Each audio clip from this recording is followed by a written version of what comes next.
담임 목사님께서 저를 소개해 주셨는데, 저는 여기 계신 신천성결교회 모든 성도님들에게 제 목회 사역, 군 선교 사역 28년 됐거든요.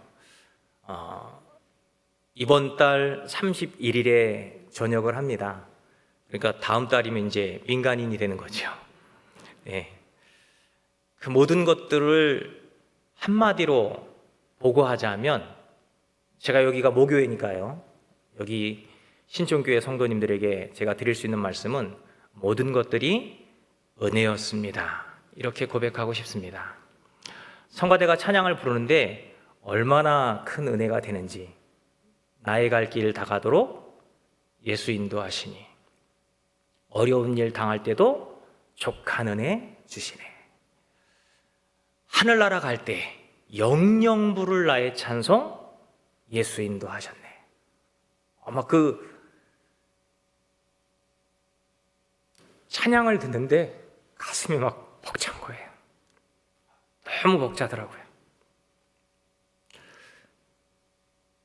오늘 말씀의 제목이 하나님을 만나는 곳입니다. 그런데요, 하나님을 만나는 곳, 그 사이에 가로가 하나 있어요. 그게 뭔지 아십니까? 하나님을 만나는 곳. 근데 하나님 가로 만나는 곳이에요. 그 가로가 뭐냐면 여호와로라고 하는 의미입니다. 여호와로.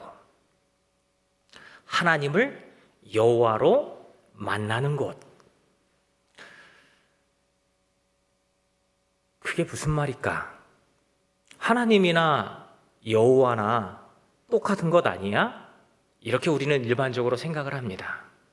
그런데 여러분, 하나님은 아브라함의 하나님, 이삭의 하나님, 야곱의 하나님, 누군가에게 내가 만난 여호와를 설명해야 할 때 그 사람은 아직 하나님을 여호와로 만난 사람이 아니기 때문에 소개할 때 필요한 명칭입니다. 하나님이라고 하는 의미가. 그리고 여호와라고 하는 이 의미는요, 남에게 전해 들었던 그 하나님, 그 하나님이 나를 인격적으로 만나 주실 때, 이때가 여호와 아버지가 되는 겁니다. 여호와. 감격스러운 이유가 뭐냐? 이번 부흥 집회의 제목이 막힌 담을 헐라 아닙니까?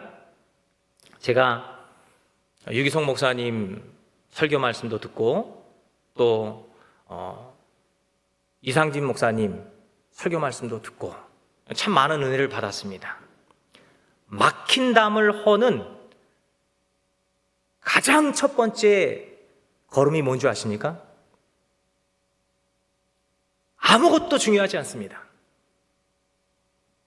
막힌 담을 허는 첫 번째 단추, 그 막힌 담이 실제로 헐어지는 첫 번째 그 순간이 어떤 순간이냐면, 하나님이 여호와로 나에게 다가오시면 되는 겁니다. 하나님이 여호와로 다가온다. 여러분, 에덴 동산 아시죠? 에덴 동산에도 계명이 있었습니다. 어떤 계명이죠? 동산 모든 나무의 실과는 너희가 임의로 먹되, 이게 마음껏 먹어라, 이런 뜻이에요. 그러나 동산 중앙에 있는 선악을 알게 하는 나무의 열매는 따먹지 말라. 먹으면 반드시 죽으리라. 히브리 원어를 보잖아요. 그러면 임의로, 마음껏 먹되, 임의로란 단어가 없어요. 제가 조금 뒤에도 그것과 관련된 히브리 언어가 가지고 있는 특징을 설명하겠지만, 거기선 뭐라고 얘기하냐면요, 아칼 이렇게 얘기해요. 먹어라 먹어라. 히브리어는요 뭐 마음대로 먹어 이게 아니라 강조할 때 그 단어를 반복해서 사용하면 이게 강조가 되는 겁니다. 마음껏 먹어 이런 의미가 되는 거거든요. 근데 반드시 죽으리라, 이건 무트라고 하는 단어를 쓰거든요. 죽는다 죽는다. 여러분 에덴 동산 안에 계명이 있어요, 그죠? 마음껏 먹어 아칼아칼. 근데 절대로 선악을 알게 하는 나무 열매를 따먹지 마. 먹는 날엔 반드시 죽어. 무투무투.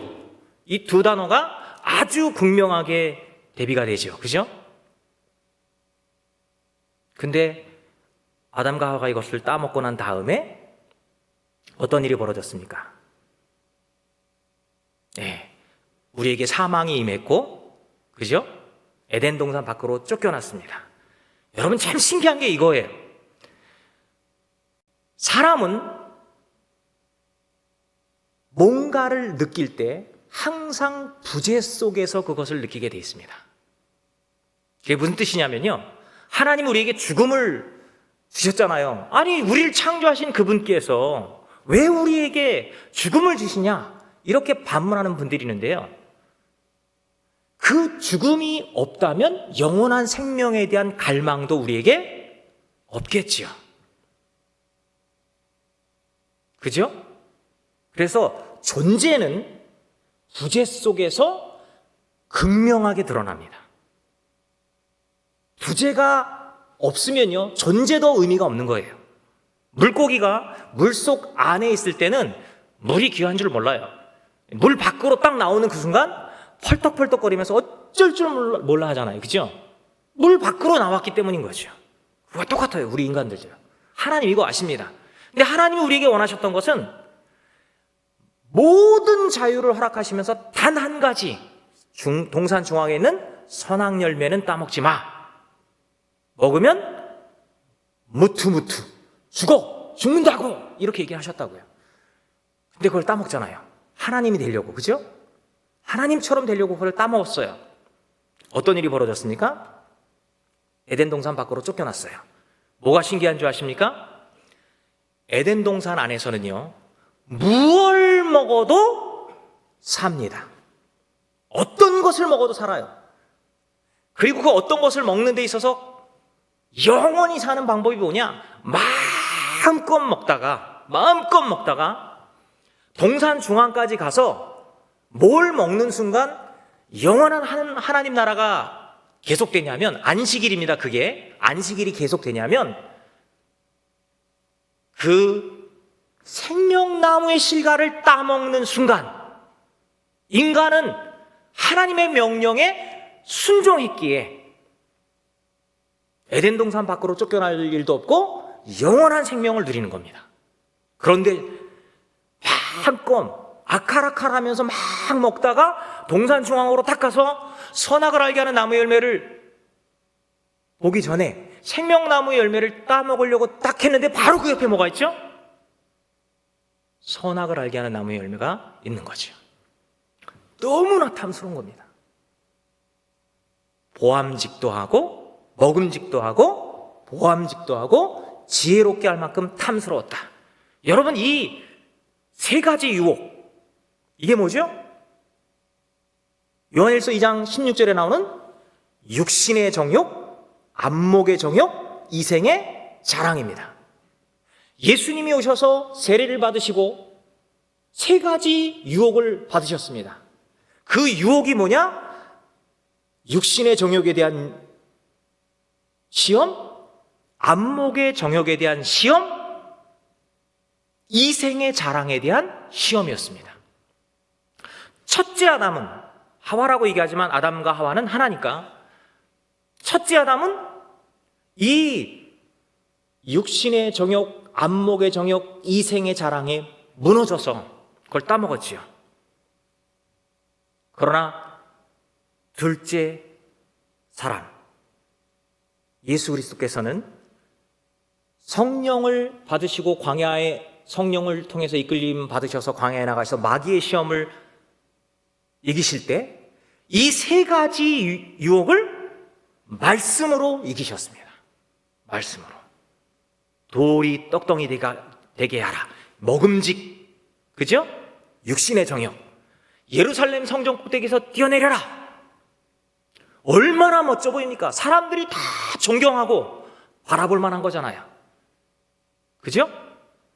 내가 세상의 최고다, 이런 의미가 그 안에 담겨져 있습니다.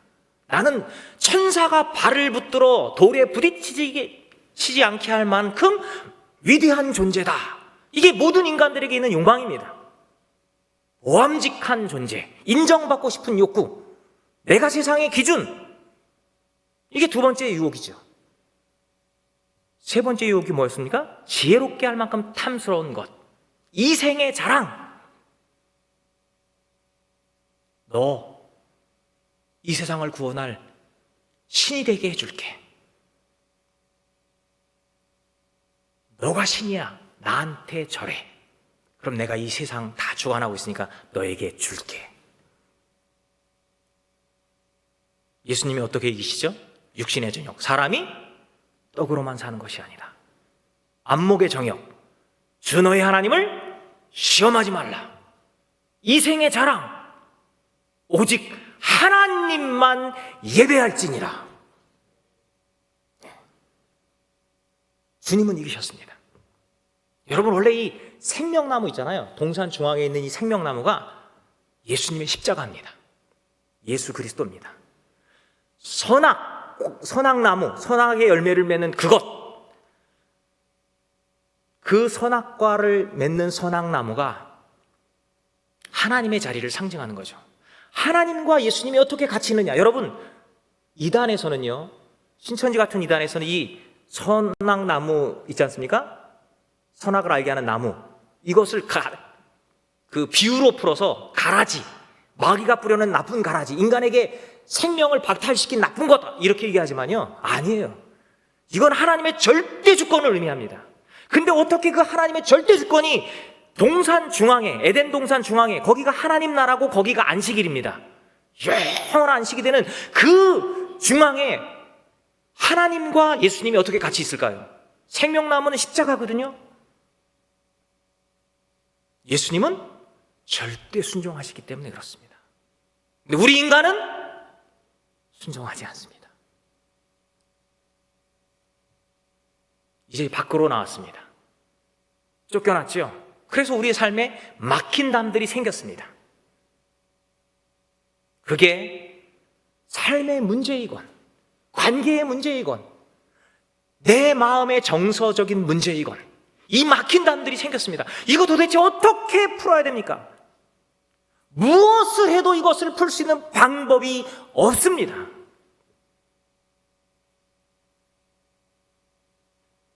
이제는 에덴 동산 밖으로 나온 뒤는 인간은 무엇을 먹어도 죽습니다.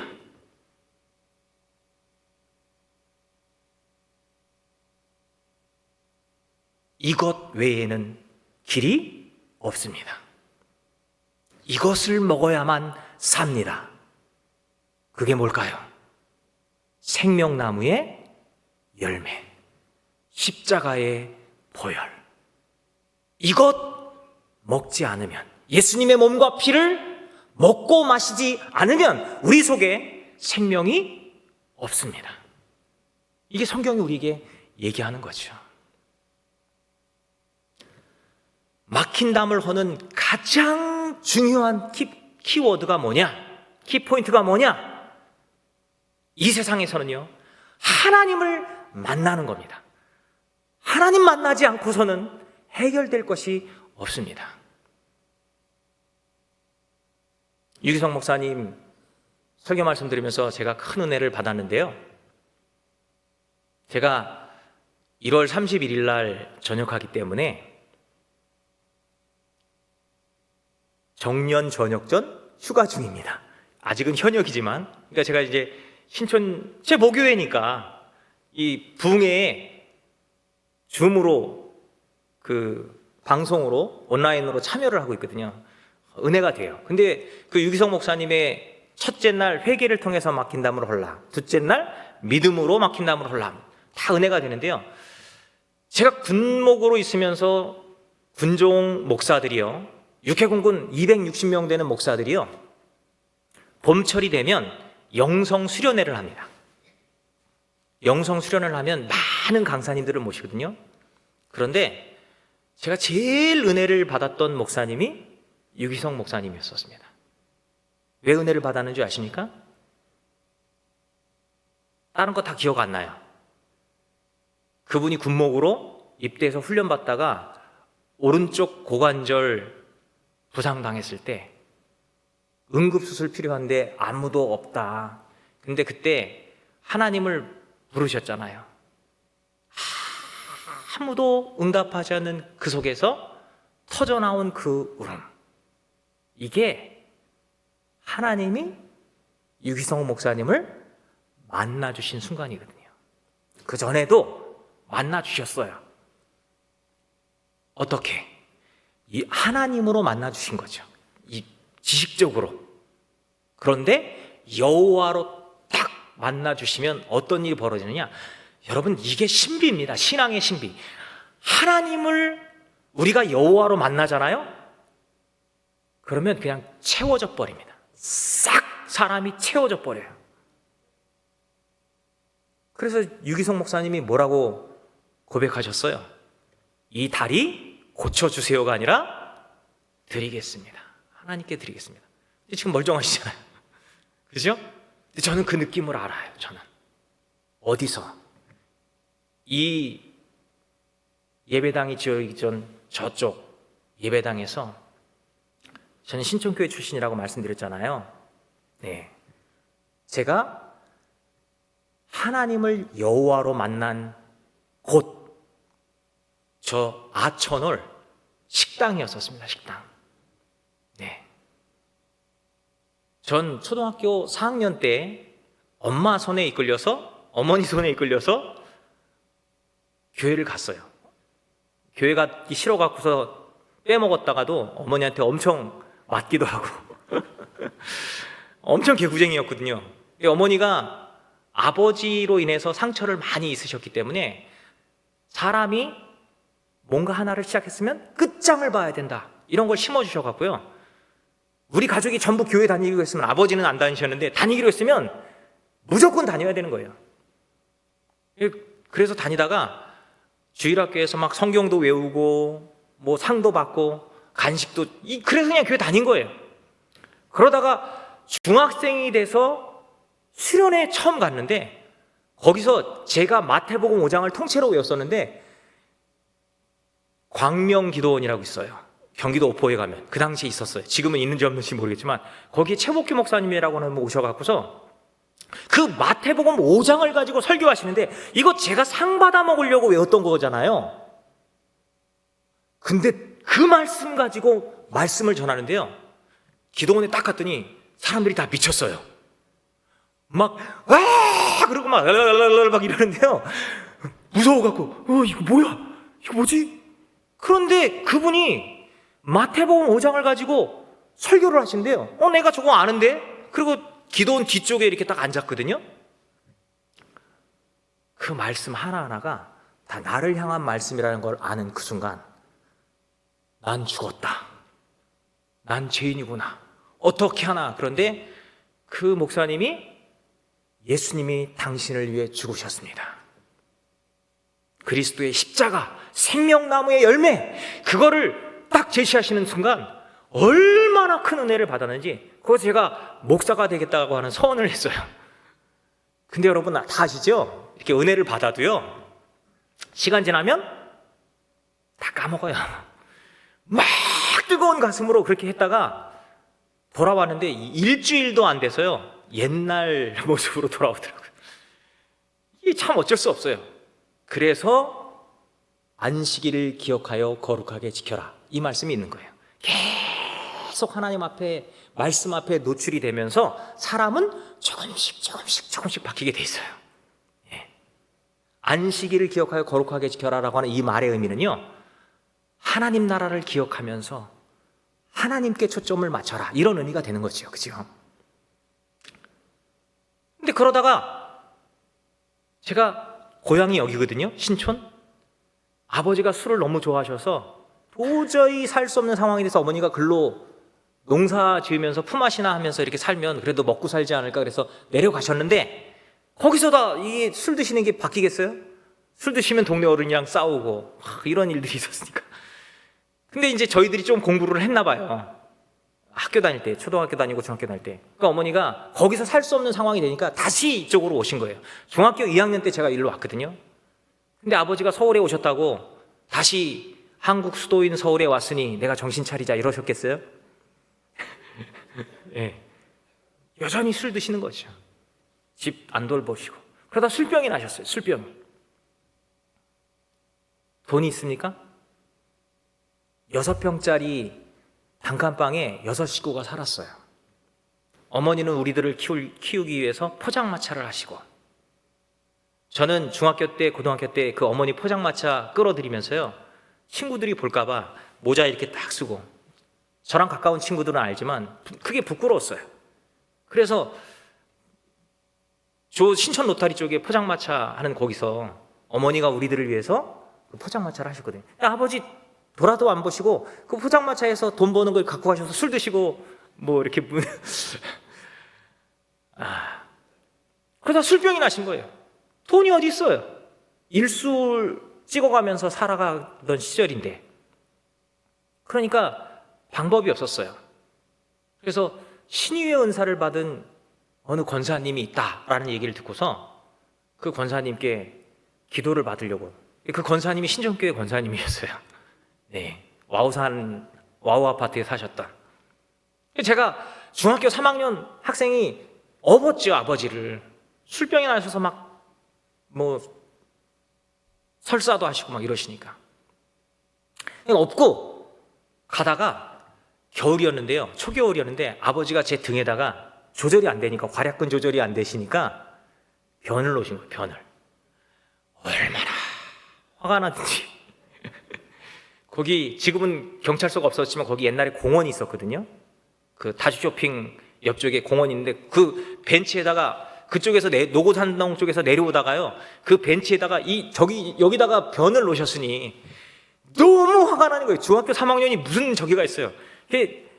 제 딴에는 그래도 신앙생활 한다라고 했지만 이 변을 놨으니 아버지를요 그 공원 벤치에다 그냥 내려놓고요. 어머니는 아버지를 업을 수 있는 힘이 없으니까 제가 업었는데 그냥 내려놓고요. 나 몰라! 그리고서 집으로 와갖고서 뭐 했느냐, 너무 화가 나니까요, 집에 떠갔는데 함지박 큰 다라이 안에 살얼음이 얼어 있더라고요. 제가 그걸 바가지로 팍 깨갖고요, 막 제 몸에다 부었어요. 여기가 저기가 막 부으면서 하늘을 향해 막 삿대질했죠. 하나님 있으면 나와보라고. 근데 여차저차 해갖고서 병이 났어요, 아버지가. 병원 가서 약도 좀 먹고 기도도 받고. 그래서 제가 신촌교회 중학교 3학년 때 오게 된 거예요. 예. 그리고 고등학교 때 다니고, 제가 여기 고등부 회장을 했었거든요. 영모가 여기 홍영모가 제 동기인데요. 예, 고등부 회장을 했었거든요. 그런데 참 아버지는 안 변해요. 너무 힘들게 계속 그렇게 하는데 어머니는 포장마차 하시면서 우리를 키우는데, 제가 고등부 1학년 때 고등부 선생님을 통해서, 그 부부 선생님을 통해서 신앙을 다시 회복했어요. 다시 목사가 되겠다라고 하는 소명을 받고 이제 목사가 돼야지 이런 생각을 하면서 고등부 회장도 하고 공부를 하기 시작하니까 막 성적이 올라가기 시작하더라고요. 그런데 고등학교 2학년 끝부분쯤 됐을 때, 아마 초겨울이었던 것 같아요. 갑자기 어머님이 포장마차 하시다 마시고 들어오셔갖고요, 뭐라고 얘기하시냐면 굉장히 당황하시는 표정으로 얘기하시는 거예요. 우정아, 미안하다. 그래도 남자는 고등학교 정도는 나와야 되는데 도저히 고등학교를 보낼 수가 없다. 보낼 수가 없어. 이 얘기를 하시는 거예요. 막 성적이 계속 올라가고 있고 그러는데, 전 회장을 하면서 막 열심히 뭔가를 하고 있는 이 상황 속에서 제가 그 얘기를 딱 듣는 순간, 여러분 이게 교회에 있다라고 하는 게 얼마나 큰 복인 줄 아십니까? 신앙이 있다라고 하는 게 그런 위기 상황이 딱 됐을 때 달라져요. 그 순간이 하나님을 만나는 순간인 거예요. 그런 상황들이. 제가 딱 일어섰더니 어머니가 당황하신 거예요. 포장마차를 두고 내려와서 집에 오셔서 저한테 그 얘기를 했는데 제가 딱 일어나니까 어머니가 당황하시더라고요. 너 어디 가니? 보통 신앙이 없으면 어떡하죠? 가출을 하죠. 너 어디 가니? 제가 딱 어머니 쳐다보면서 기도하러요. 놔주시더라고요. 제가 교회를 왔어요. 저 아천월. 당시 중등부실이었거든요, 거기에. 늦은 밤에 딱 왔는데 아무도 없어요. 아무도. 어떤 심정이었을 것 같습니까? 어떤 심정? 참 뭐라고 얘기하기가 그렇더라고요. 제가 그래서 거기서 발악을 했어요. 발악을. 이게 뭐예요? 왜 나는 이런 거지 같은 집안에 태어나서 이런 거지 같은 아버지, 이게 뭐예요?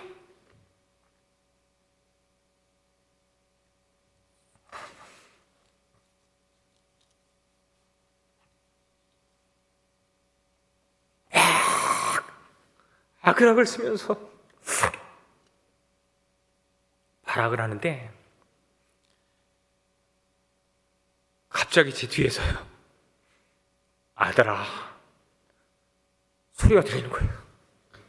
여러분 그거 아세요?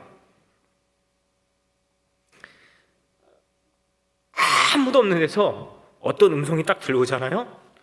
소름이 끼쳐요. 막 발악을 하고 있는데 아들아 그러는데 순간적으로 무서웠어요. 뭐지? 그러고 뒤를 딱 돌아봤어요. 누가 있나? 아무도 없어요. 근데 중요한 사실은 그날까지 저희 아버지가 저에게 단 한 번도 아들아라고 말한 적이 없어요. 저한테.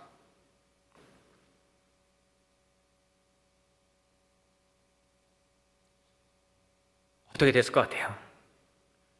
이 하나님의 음성이라고 하는 게요, 마음속에 들리는 것 같기도 하고 귀에 들리는 것 같기도 하고 그러거든요. 하나님은 살아계십니다. 딱 그 얘기를 하셨는데 갑자기 그 아들아라고 하는 이 단어가요, 제 가슴 속에 울림이 돼서 막 해석이 되기 시작하는 거예요. 내가 여기 있다. 내가 너를 안다. 내가 너를 사랑한다. 여러분 시편을 보면요, 시편에 다양한 이야기들이 나오잖아요. 그렇죠? 다양한 이야기들이 딱 나오는데 정상적인 관점을 가지고 시편을 읽는 사람들은 미친나 이렇게 얘기해요. 왜냐하면 막 저주하고 분노하고 원망하고 비통한 표현들을 막 쏟다가 갑자기 할렐루야 막 그리고 찬양합니다, 감사합니다. 뭐야 이거? 하나님을 여호와로 만난 적이 없는 사람들은 이걸 이해를 못해요. 근데 하나님을 여호와로 만나는 사람들, 만난 경험이 있는 사람들은요, 그게 뭔지 알아요. 제가요, 그날 어떻게 되는 줄 아십니까? 그 아들아라고 하는 음성이 제 가슴 속에 내가 여기 있다, 내가 너를 사랑한다, 내가 너를 안다, 이렇게 얘기해 주는 그 순간요, 회개와 동시에 감사와 사랑의 고백으로 변했어요. 저 진짜로 한 15분 기도한 줄 알았거든요. 아침이 됐어요. 아침이. 교회 밖을 딱 나오는데요, 저 아천월 그 중등부 그 밖을 딱 나오는데 여러분 신기한 게 뭔지 아세요? 하나님이 제 마음속에 여호와로 찾아와 주신 그 순간 세상이 달라져 버렸어요. 나무가 왜 이렇게 찬란하고 예쁜지,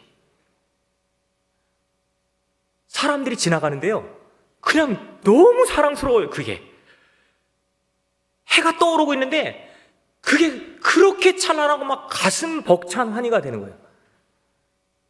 뭐가 바뀌었어요? 아무것도 바뀐 게 없어요. 근데 신기한 것, 제 모든 근심과 염려가 다 사라져 버렸어요. 이게 하나님이 나를 만나주시는 그 순간, 내가 앞에 놓여 있었던 모든 담들이, 막혔던 담들이 사라지는 순간이에요. 하나님을 만나면. 에덴 동산에서는 그렇게 할 필요도 없었잖아요. 그죠? 그냥 마음대로 살아도 그게 예배고 찬송이고 이런 거잖아요. 밖으로 나온 뒤에는 그게 있을 수가 없어요. 하나님을 만나야만. 그래서 10계명, 에덴 동산의 계명과 달리 10계명은 제일 첫 번째가 뭔지 아십니까? 너는 나 외에 다른 신들을 내게 있게 말하라. 이렇게 선언하잖아요. 이게 제일 중요해요. 이게 먼저 회복되어야 나머지가 되는 거예요. 나머지가. 여러분 근데 오해하지 않으셨으면 좋겠어요. 하나님을 탁 만나면 그 다음부터 거룩한 삶을 산다. Yes, no. 노입니다. 예. 그렇게 해서 공부하고 제가 고등학교를 졸업했어요. 사실 고등학교 2학년 초에 제가 반에서 외부 고사를 봤었을 때, 학력고사 시대거든요. 제가 반에서 꼴찌했었거든요. 근데 막 공부해서 고등학교를 졸업할 때는 제가 반에서 1등으로 졸업했어요. 전교는 아니고 반에서 1등으로 마지막 1등을 찍고 제가 졸업을 했어요. 서울신대를 갔죠. 그 고등학교도 계속 다니게 된 이유가 뭔지 아십니까?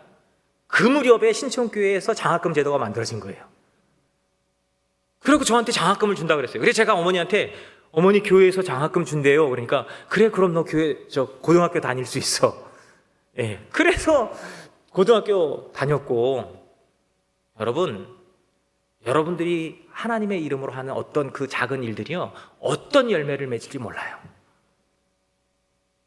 그래서 제가 신학대학 갔지만요, 제가 굉장히 교만했거든요. 거기서 또 많은 방황도 했어요. 아픔도 겪고 방황도 하고, 우리 어머니가 제 목사 될 때 학교 선생님은 야, 이성적 갖고 왜 연대 가라. 전 신학과 간다니까 연대 신학과. 저 싫어요. 그 당시에는 제가 굉장히 보수적이고 막 꽉 막혀 있었거든요. 거기는 사탄의 신학을 합니다. 지금은 그런 생각 안 하는데 절대 안 됩니다. 오직 서울신학대학만 하나님의 복음이. 그래서 거기 갔는데 신학대학 제가 실망을 너무 많이 한 거예요. 교만도 하고. 그래서 방황을 했어요. 어머니가 저 술 안 먹는 것 때문에 목사 되는 거 찬성했거든요. 술도 마시고 담배도 피고 데모도 하고 막 별짓을 다 하면서 방황의 시기를 거쳐서 다시 돌아왔죠. 그리고 목회자가 돼서 94년에 안수를 받았지요. 그때 입대하려고 했는데 밀려서 96년도에 입대하는 바람에, 지금 2024년이잖아요. 그죠? 목사 안수 받은 지 30년, 군사역 28년 했는데요, 다 끝난 상황이에요. 그 모든 상황을 하나님께서 저를 이끌어 주셨어요. 그때 방황했던 그 순간조차도 나에게 다가오셨던 그 하나님이 저를 붙들어 주셨다는 거죠. 오늘 우리가 읽은 이 본문 말씀, 제가 왜 이 본문 말씀을 선택했는지 아십니까? 말씀의 제목이 뭐죠? 하나님을 만나는 곳. 근데 가로가 뭐라고요? 여호와로. 하나님이 처음 자기를 계시한 순간이에요. 이게 당신의 이름을 온 인류에게 처음으로 드러내준 순간이에요. 근데 여러분, 이 하나님의 이름은요, 너무너무 신기해요. 어떻게 신기한 줄 아십니까? 원래 이름은 명사입니까? 동사입니까? 명사입니다. 근데 하나님의 이름은요, 동사예요. 원래 히브리어로 읽으면 예흐에 아시에르 예흐에라고 하는데요. 이 예흐에라고 하는 이 단어, 야훼라고 하는 이 단어 안에 하야 동사가 딱 들어가 있어요. 존재 동사예요. 존재 동사. 존재 동사가 들어가 있어요. 그러니까 이렇게 얘기할 수 있어요. 있다, 존재한다 이런 의미가 나는 존재하는 존재다 이런 의미가 돼요. 근데 여러분, 존재하시기 때문에 우리를 어떻게 하는 겁니까? 만나 주실 수 있는 거예요. 존재하시기 때문에. 우리가 그분을 못 만나는 이유가 뭔지 아십니까? 회개하지 않기 때문에, 믿지 못하기 때문에 못 만나는 거예요. 하나님을 만나는 곳이 있어요. 거기가 어딘지 아십니까? 광야입니다. 광야. 제가 공부를 하면서, 목회를 하면서 쫙 보니까요, 하나님이 당신을 계시하신 그 장소가 광야였어요. 인류에게 당신의 이름을 나는 존재하는 존재다, I am who I am. 근데요, 이 나는 존재하는 존재다, 나는 스스로 있는 자니라, 이게 야훼, 여호와 이렇게 얘기하는데요, 이게 당신을 계시하시는 건데요, 머치아 엘리아데라고 하는 종교학자가 있는데요, 이 사람이 그런 얘기를 해요. 세상의 모든 종교들을 다 분석해 봤는데 자연 발생적이다. 그런데 세계의 종교는 자기도 이해할 수 없는 계시의 종교라고 인정할 수밖에 없다. 이유가 뭔지 아십니까? 이 세계의 종교가 기독교, 천주교, 유대교예요. 이슬람교도 아니에요. 뭘 보고 하느냐? 계명을 보면 알아요. 계명. 모든 종교의 계명은 인간에게 유익을 주는 것들, 이렇게 살면 잘 사는 거야. 도덕과 윤리의 그 내용들이 써져 있어요.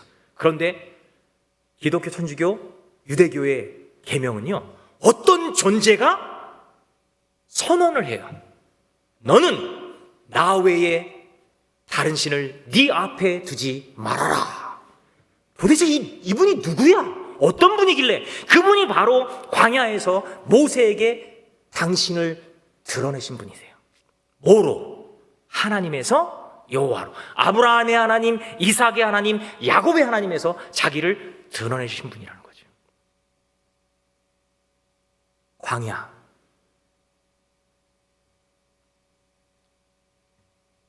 출애굽기 3장 1절에 광야가 처음 등장하거든요. 여러분, 이 광야라고 하는 단어, 히브리어는요, 우리가 일반적으로 알고 있는 언어랑 달라요. 이 언어의 종류들을 보잖아요. 그러면 표음문자가 있고요, 표상문자가 있고, 표의문자가 있어요. 표음문자는 우리나라 한글같이 그냥 음을 따서 약속을 통해 갖고서 이거 컵 그럴 때 키역 모음 어 쓴 다음에 그 밑에 자음 비를 쓰면 컵이라고 읽으면서 이걸로 하자 소리를 그냥 정해서 서로 이렇게 소통하는 거예요. 표상문자라고 하는 건 형상을 본딴 거예요. 뇌산자, 그죠? 내천자, 거북구자, 이런 모양을 본딴 거죠. 이집트 문자 같은 경우도 그런 게 있고요, 히브리어에도 그런 게 좀 있어요. 그런데 히브리어는 그 표상을 넘어서 표의 문자입니다. 표의 문자. 그건 뭐냐면 의미가 굉장히 중요해요. 그래서요, 예를 들자면요, 여러분들이 좋아하는 복 있잖아요. 복. 히브리어로는 바라크, 에셰르 이렇게 두 단어가 많이 나오거든요. 근데 바라크라고 하는 이 단어는요, 복이라고 하는 단어인데 어떤 의미가 있는지 아십니까? 무릎 꿇다라고 하는 의미예요. 무릎 꿇다. 창세기 1장 22절에 하나님께서 그들에게 복을 주시고 이렇게 나오거든요. 근데 복이 바라크인데요, 이 바라크라고 하는 단어는 두 가지 의미가 있어요. 하나는 복, 하나는 저주. 복이 되기도 하고 저주가 되기도 해요. 왠지 아십니까? 이 바라크라고 하는 단어, 베레크라고 하는 명사형도 있는데요, 이게 한 성경을 다 찾아보면 350번 정도 나와요. 근데요, 이 바라크라고 하는 이 단어의 어원을 보잖아요. 무릎을 꿇다예요. 무릎을 꿇다. 뭐가 복인 줄 아십니까? 하나님 앞에 무릎을 꿇으면 복입니다. 그런데요, 하나님이 아닌 상황이나 사람에게 무릎을 꿇으면 욕이 되고 저주가 됩니다. 성경에 그런 어법으로 사용된 게 있어요. 물론 무릎을 꿇다라고 하는 동사로 사용되기도 해요. 신기하죠? 히브리 언어가 가지고 있는 특징이에요. 가나안, 하나님께서 가나안으로 이스라엘 백성을 출애굽시켜서 가나안으로 들이시잖아요. 가나안이 왜 가나안으로 들이시지? 여러분, 가나안이라고 하는 단어를 보잖아요. 그럼 카나라고 하는 어원에서 나왔어요. 그것도 무릎을 굽으리다 라고 하는 단어가 돼요. 무릎을 굽으리다. 그런데요, 하나님이 이 단어를 쓰실 때는 겸비하게 하다, 겸손하게 하다, 낮추시다, 이런 의미가 돼요. 하나님이 가나안으로 우리를 이끌어 가신 이유가 뭐냐? 거기선 하나님 앞에 무릎을 꿇는 거예요. 그게 복이고요. 하나님이 거기 가나안으로 우리를 인도하신 이유는 그 가나안에서 하나님 앞에 무릎을 꿇혀야 하는 거죠. 하나님이 우리를 거기서 겸비하시기를 원하셔서 가나안으로 이끌어 가신 거예요. 근데요, 이 무릎을 굽으리다라고 하는 이 어원을 가지고 있는 카나라고 하는 이 단어가요, 사람 있으면 뭐가 되는 줄 아십니까? 다른 사람에게 무릎을 굽으리게 하는 거니까 정복하다, 탈취하다, 이런 의미가 돼요. 그래서 가나안이라고 하는 단어가 엄청난 의미가 있어요. 복도 의미가 있고, 그거 똑같아요. 히브리 언어가 가지고 있는 특징이거든요. 근데 엘로힘이라고 하는 이 단어가 하나님이고, 야훼, 이것은 엘로힘은 전능하신 하나님, 전능자. 이 엘이라고 하는 강하다라고 하는 단어에다가 엘로, 이걸 복수형으로 쓴 거예요. 그래갖고서요, 그 강한 모든 신들이 다 합쳐놓은 것, 이게 엘로힘이고, 이게 성경을 찾아보면요 3638번, 대략적으로 아주 정확하게 막 일일이 찾은 게 아니라 AI 컴퓨터로 찾아보면 그 나와요. 3638번 나와요. 근데 여러분, 야훼는 몇 번 나오는지 아십니까? 야훼, 여호와라고 하는 단어는요 7375번 나와요. 만약에 거기에 아도나이, 여호와라고 부를 수 없어서 서기관들이 아도나이라고 불렀던 거 있잖아요. 주라고 불렀던 것이 있는데 그것까지 합치면 414번 나오거든요. 그러니까 7700번, 약 7800번 정도가 나와요. 보세요. 하나님, 신구약을 합쳐서 하나님이라는 단어는 3600번 정도 나온다. 그런데 여호와라고 하는 단어는 7700번, 아도나이까지 합쳐서. 그럼 어떤 게 더 많아요? 여호와가 훨씬 많아요. 그런데 우리는 하나님을 찾아요. 전능하신 하나님, 뭔가 막 능력, 이 문제를 해결해 줄, 아니요, 이 문제가 중요한 게 아니에요. 하나님을 만나는 그 순간 그 모든 것들은 다 해결됩니다. 모든 막혔던 담들이 풀립니다. 히브리서 11장 6절에 보면요, 믿음이 없이는 하나님을 기쁘시게 하지 못하나니 하나님께 나가는 자는 반드시 그가 계신 것과 또한 그가 자기를 찾는 자들에게 상 주시는 이심을 믿어야 할지니라, 이렇게 기록됐어요. 믿음이 없으면 하나님을 기쁘시게 못하신다. 하나님을 믿으면요, 하나님이 딱 만나주시는 순간 회개가 나오고요, 이게 회개가 먼저인지 하나님이 찾아오시는 게 먼저인지 이건 정말 순식간에 일어나는 일이에요. 근데 그 믿음, 하나님이 계신다, 이걸 딱 아는 게 너무 중요하다는 거예요. 하나님이 계신다. 믿음이 없이는 하나님을 기쁘시게 못하나니 하나님께 나가는 자는 반드시 그가 계신 것과, 동사라고요. 나 여기 있어. 지금도 여러분 각자에게 유기성 목사님을 만났듯 저를 만나주신 것처럼, 군종장교 중에 법사님으로 오셨던 분 중에 이정훈 법사님이라고 하는 분이 계셨어요. 제가 54기고 그분이 57기였거든요. 그분 나중에 목사님 되셨어요.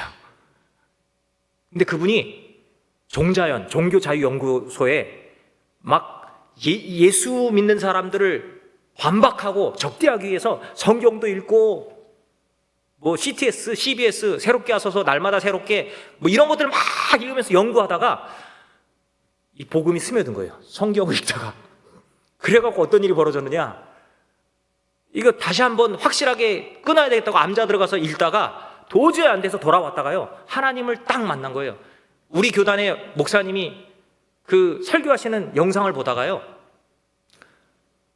난 로마서 읽으면서 난 죄인이구나, 죽었다 이렇게 생각하는데 예수 그리스도의 십자가가 답으로 제시되는 그 순간 이분이요 이런 표현을 하시더라고요.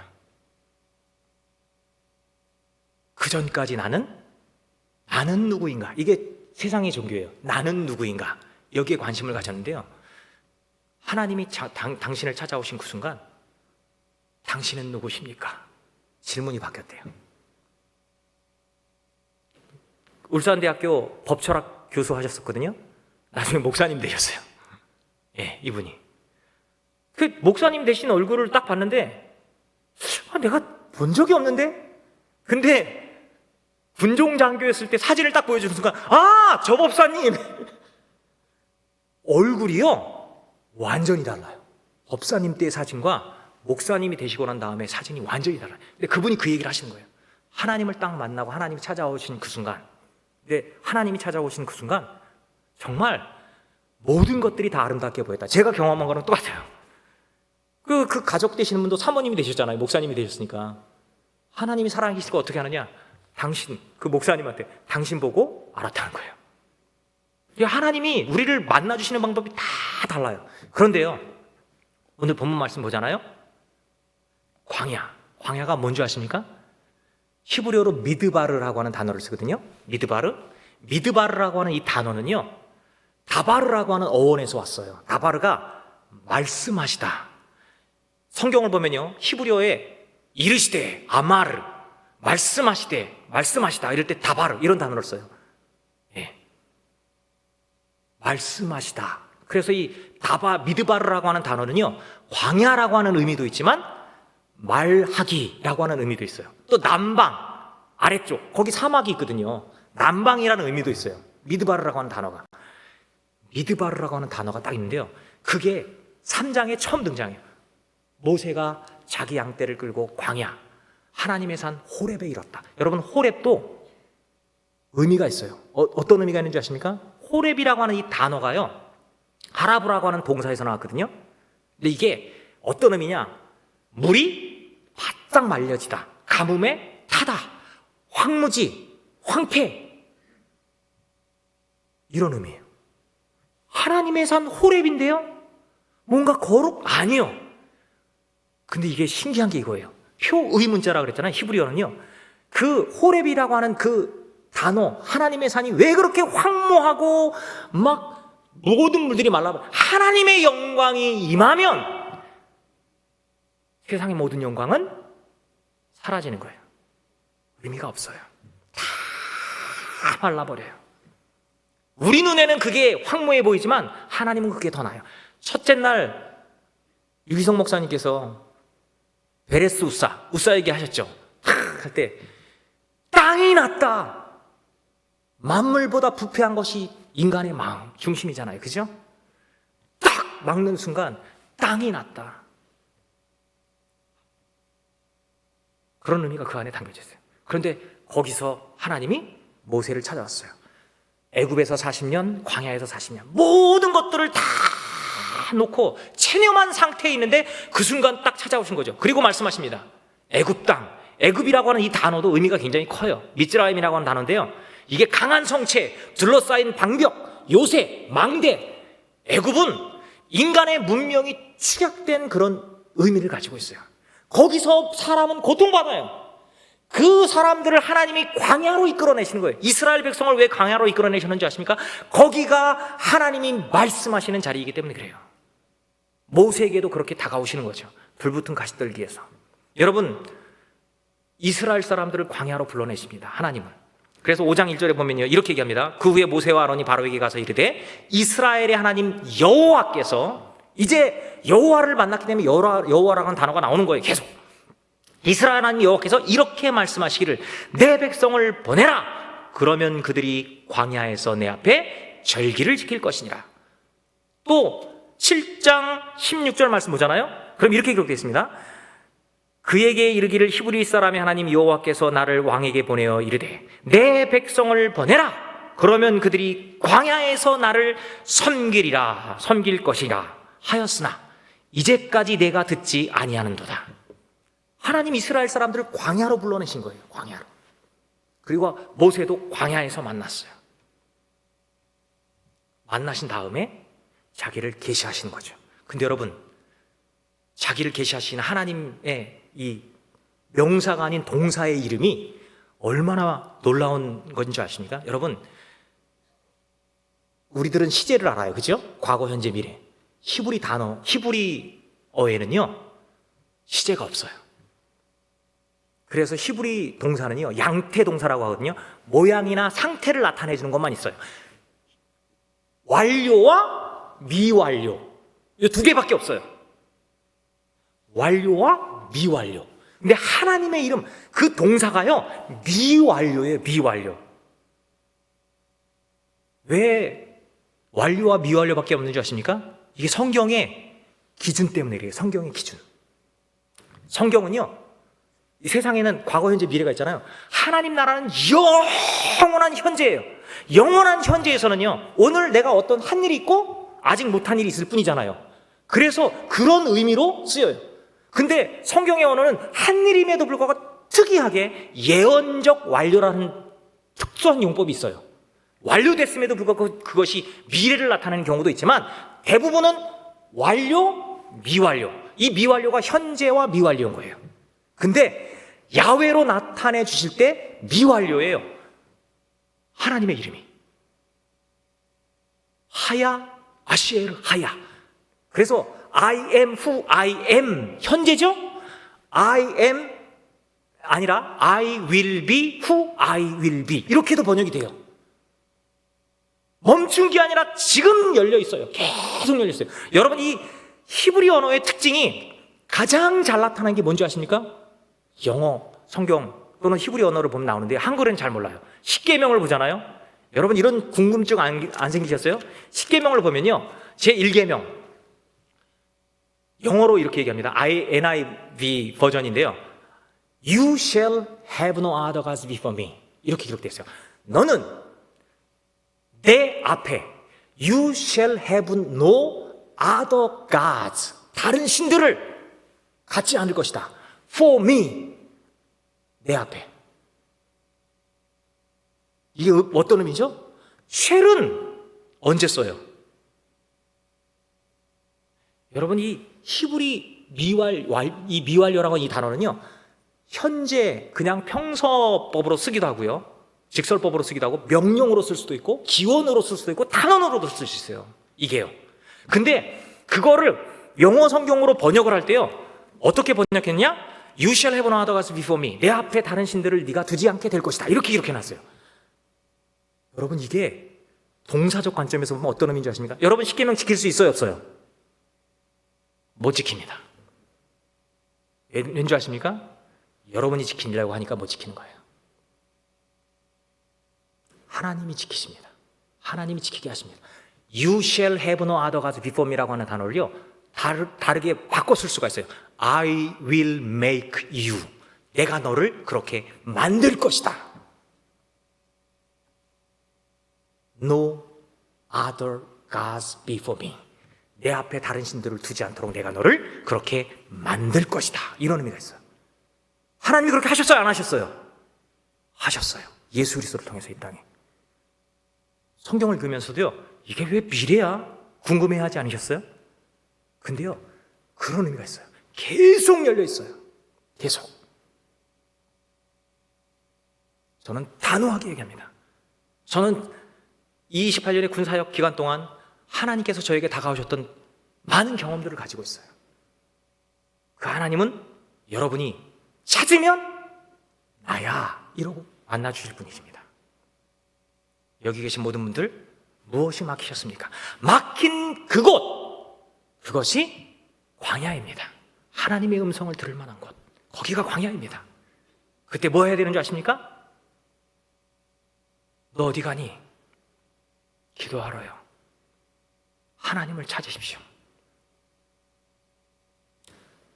믿음이 없이는 하나님을 기쁘시게 하지 못하나니 하나님께 나아가는 자는 반드시 그가 계신 것과 또한 그가 자기를 찾는 자들에게 상 주시는 이심을 믿어야 할지니라. 상 어떤 상인 줄 아십니까? 표창장 이런 상이 아니에요.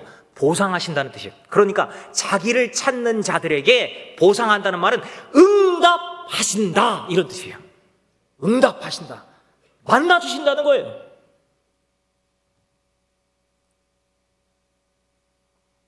오늘 신천교회 모든 성도들이 그 하나님을 통하여 막힌 다음에 풀어지고 하나님의 영광을 노래하는 자리에 이룰 수 있었으면 좋겠습니다.